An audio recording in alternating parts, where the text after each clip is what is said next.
Taipei, Taiwan, July 10th, 2016, 3 a.m. The city is asleep. Two men approach an ATM, surgical masks, fisherman hats, gloves.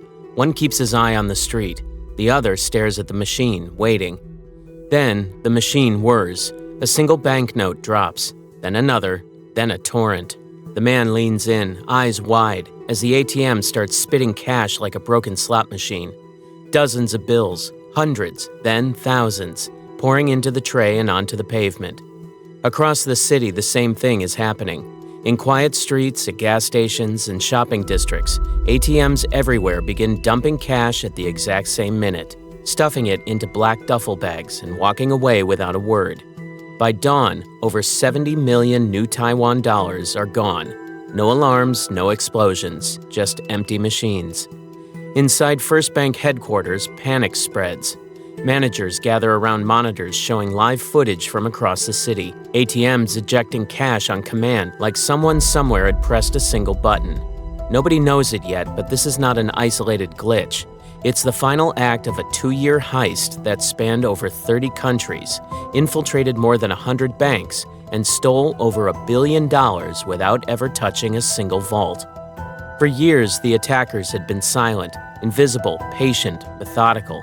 But tonight, their system was running on autopilot. And somewhere behind a screen in another country, the man responsible was watching it all happen in real time. So, who were these people, and how did they do it?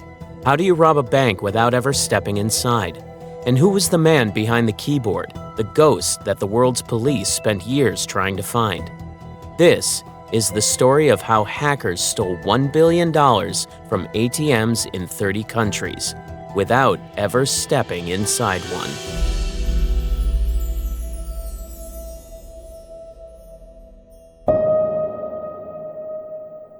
Kyiv, Ukraine, April 2014, 8:30 a.m. It's a slow morning inside a downtown bank office. The fluorescent lights buzz, printers hum, and a young employee named Maxim stirs the sugar in his coffee. He's been doing this job for years, routine, predictable, safe.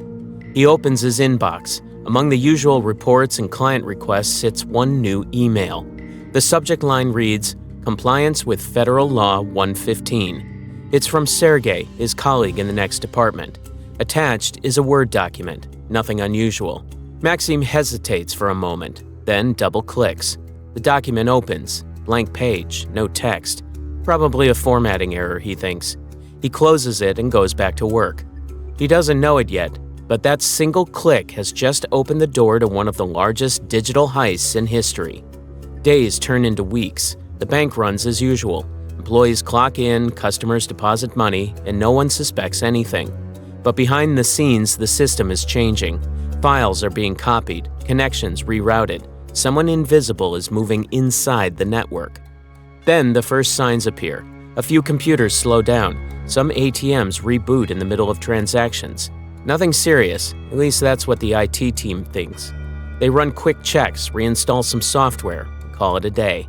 But the truth is, the bank is already lost. The attackers have quietly taken control of key accounts, watching every move of every employee. They know who handles the transfers, who signs off on the approvals, who takes lunch breaks, and when. To the outside world, nothing seems wrong, but deep inside the system, someone is patiently learning how to rob the bank from within, without guns, without alarms, and without ever setting foot inside the building. A few months later, across town, the same strange signs appear in another branch. ATMs dispense money when no one's using them. Balances shift in ways that don't add up. Overnight, small accounts suddenly hold millions. The panic spreads. IT calls in experts.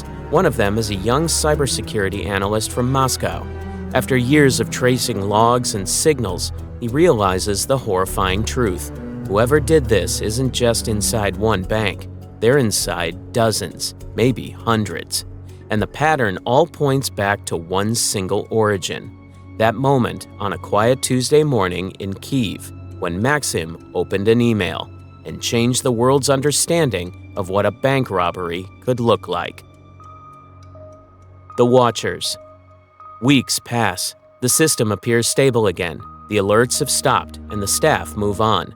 But inside the bank's servers, the intruders haven't left. They've settled in. For the first time in history, a bank has invisible employees, watching, recording, learning. From their hidden access points, the hackers observe everything that happens on the screens of real workers. They watch transfers, approvals, and late-night routines. They know when the finance manager goes home. They know who logs in early. They even know which employee forgets to lock his computer when stepping away for coffee. Every day, they collect fragments, usernames, passwords, access patterns, until they know the bank better than the people who run it. The strange thing is how patient they are. Most hackers break in, steal, and vanish, but not these ones. They act like professionals. They study, take notes, and they wait for the right moment. In one recording, a clerk processes an international transfer. The attackers trace each step, marking down which system approves it and how the confirmation is handled. They test it on a dummy account. It works without any alerts or flags. For them, this isn't a hack anymore. It's research. By now, the gang has infiltrated several banks in Eastern Europe, copying techniques from one to the other.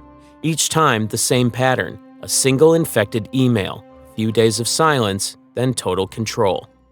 Inside Kaspersky's Moscow office, the cybersecurity team begins piecing the puzzle together. The incidents aren't random. The same code appears across multiple banks, the same tactics, the same invisible signature. They realize they aren't dealing with an individual. This is organized crime, methodical, structured, and global. Meanwhile, at the infected banks, employees still have no clue. Their every click is being mirrored, their every keystroke recorded. And somewhere, thousands of kilometers away, a small group of hackers is building the blueprint for the biggest bank robbery the world has ever seen. They call themselves Carbanak, and soon they'll make their first move. The first heists. The patience paid off. Months of watching, of learning the quiet rules of a bank, turned into a single precise motion. In a dim operations room in Eastern Europe, the gang began to act. The plan wasn't a single dramatic blast. It was a three-part choreography: move in silence, hit hard, and vanish before anyone could catch the echo. The first move looked almost boring on paper, a wire transfer, but it was anything but ordinary. The intruders impersonated high-ranking bank officials. They used the exact sequence of screens and approvals they'd spent weeks recording. They replicated the rhythms of real employees, the half-second pause before acceptance, the order of mouse clicks, the phrasing of confirmation messages. The transfer moved like it had always moved. The guards never stirred. Millions left accounts that morning and landed in accounts that, to every external system, looked legitimate.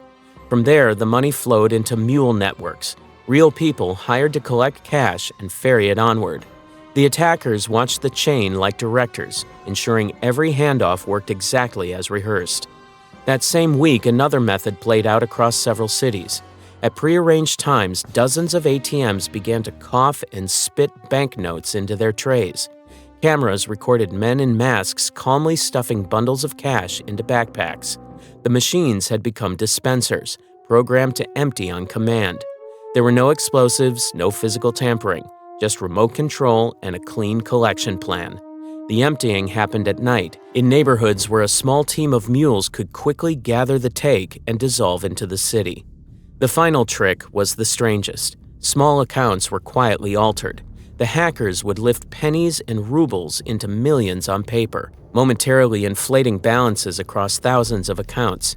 It was a simple ledger trick, a tiny change here, a rounding error there, multiplied by scale. Some accounts briefly showed impossible sums. In one surreal case, an elderly man found over 10 million rubles in his account overnight. He thought he'd won the lottery. He called the bank the next morning to ask what had happened. The bank, confused and embarrassed, shrugged it off as a system error and corrected the balance, a mistake that would be written off and forgotten. The hackers had used that exact reaction to their advantage. The incident taught them which alarms would ring and which ones wouldn't. On the other hand, the bank's daily life continued. Tellers opening windows, customers waiting in line, managers approving loans. But in the shadows, the cash moved, and every successful withdrawal taught the gang one more lesson about how to take the next, bigger bite. The scale grew quickly. What started as single transfers became a river. Money flowed through trusted rails into accounts in remote jurisdictions, then to cash collectors and onward to shell companies. The gang was careful. They divided sums into small enough pieces to skirt thresholds. They routed payments through layers. They timed extractions to weekends and holidays when staffing was thin. For the banks, the first real alert came not from their systems, but from their customers. Business accounts reported missing money. At first, the amounts seemed isolated, almost random. Then the pattern revealed itself. Withdrawals across dozens of cities, coordinated and simultaneous. Panic spread through bank operations teams. Managers who had slept through the routine of daily fraud calls now spent nights tracing wires, calling banks in faraway time zones, and watching CCTV footage with fresh eyes. Investigations began, but the attackers had already planned for that. They left breadcrumbs that looked like ordinary errors, and they used the bank's own processes against them. When security teams traced the flows, the money had already blurred into the financial underworld. Mule networks, cash couriers, petty operators paid to take the fall. And yet, for every cleverly covered transfer, there were small mistakes. A mule who panicked and left a stack of notes in a public ATM. An account that was inflated too high and flagged. A regional bank that refused to write off an error as a glitch. Those errors were rare, but they were cracks. Each one was a promise that the invisible employees could be chased and someday caught. For now, though, the gang pressed on. Their successes multiplied. Where once a single transfer might net tens of thousands, now entire weeks could yield millions. The world watched with ignorance. In the back offices, in the quiet hours, Carbanak executed a sequence that no robber in history had matched. They stole at scale, using nothing but knowledge and perfect timing. The spread. Now, the thefts became a pattern that could no longer be ignored. Across months, similar incidents appeared in different countries. Strange ATM dumps, phantom transfers, and accounts that briefly ballooned with impossible sums. At first, each bank treated it as a local failure. Then, investigators began spotting the same fingerprints, the same timing, the same methods of extraction, the same little errors that betrayed a practiced hand. The story that had begun with Maxim in Kyiv was no longer local, it was global. By 2015, law enforcement notices began to stack up. Europol, the FBI, the national cyber units of several countries compared notes for the first time. A new task force was formed, joint, international, focused not on one machine or one mule, but on a network that moved money across borders without ever showing itself in daylight. The investigators worked in rooms lit by monitors and coffee cups. Investigators worked in rooms lit by monitors and coffee cups, trading timelines and server logs by secure lines. They were piecing together a picture no single bank could see alone. The thieves had learned to vanish their money through layers, mule accounts, cash-outs in remote ATMs, shell companies in distant jurisdictions. Tracking the cash required patience and cooperation on a scale few agencies had tried before. Then, a tiny error broke the pattern. In one piece of code used by the gang, a researcher spotted a small repeated mistake, a digital fingerprint. It was the type of human slip that happens when work is rushed or reused. That small flaw gave investigators a way to query the open web, looking for a system that answered in a particular way. It was a long shot. Scan thousands, perhaps millions of servers, and wait for a single reply.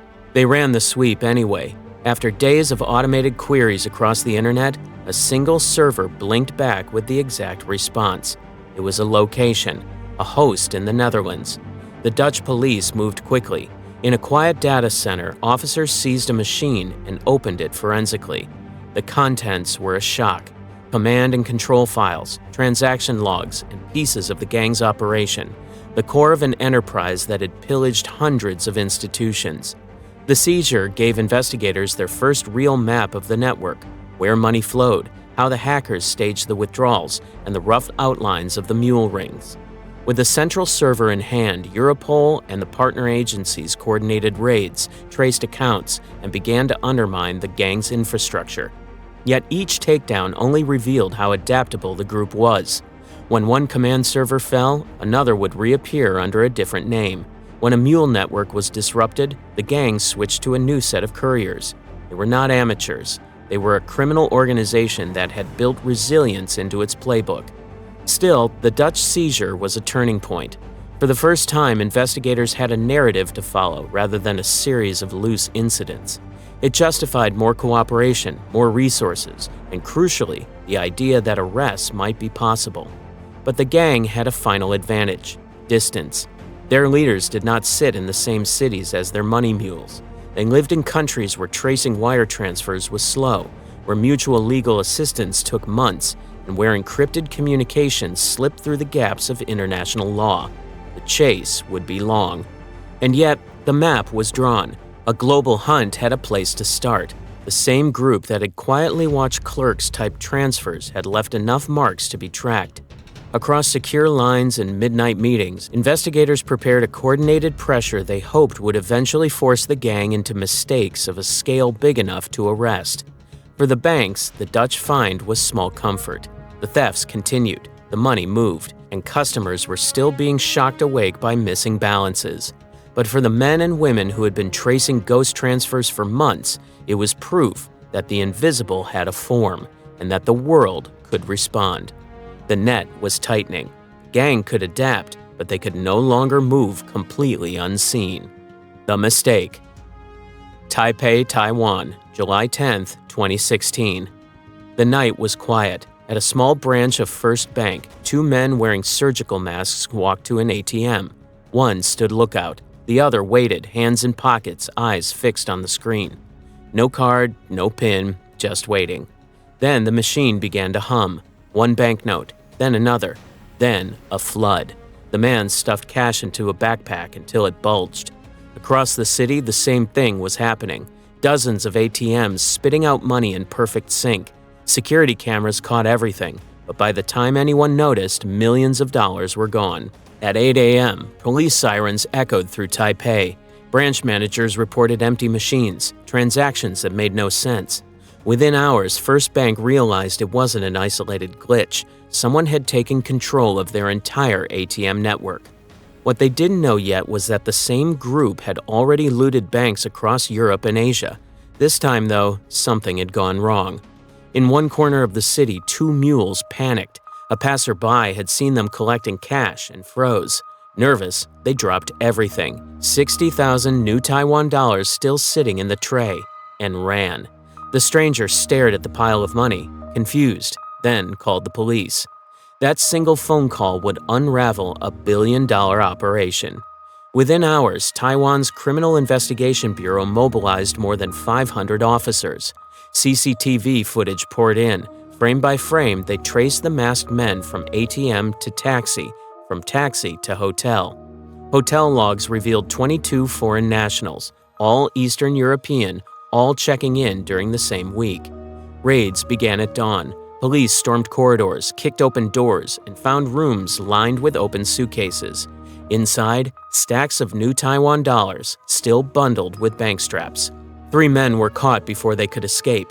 19 others fled the country within hours, vanishing on flights to Moscow, Riga, and Warsaw. For investigators, it didn't matter. They finally had proof. Faces, passports, and digital traces that linked the Taiwan heist to the same malware used in earlier attacks. For the first time, the name Carbanak appeared on a police report.